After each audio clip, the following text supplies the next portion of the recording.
শ্রমিক ও মালিক পারস্পরিক আস্থা সম্পর্ক, সহযোগিতা ও সৌহার্দ্যপূর্ণ কর্মপরিবেশ অত্যন্ত গুরুত্বপূর্ণ।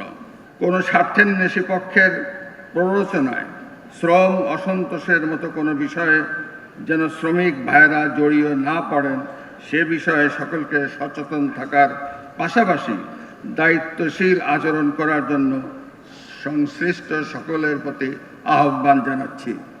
আসুন শ্রমিকের অধিকার, মর্যাদা ও কল্যাণ নিশ্চিত করে একটি সুষম টেকসই রাষ্ট্র প্রতিষ্ঠায় আমরা আত্মনিয়োগ করি।